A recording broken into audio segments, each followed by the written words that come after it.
এটা হলো ইন্টারমিডিয়েটের এসএসসি এবং আলিমের আইসিটি ষষ্ঠ অধ্যায়ের একটা প্রশ্ন।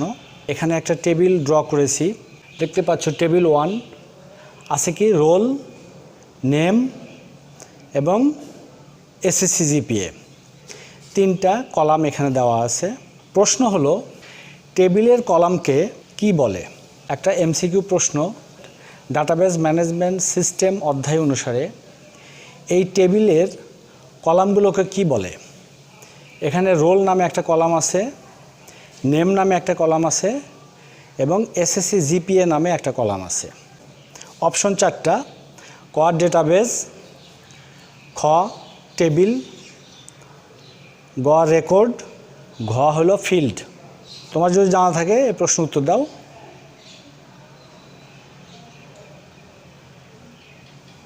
প্রশ্ন উত্তর হচ্ছে ফিল্ড।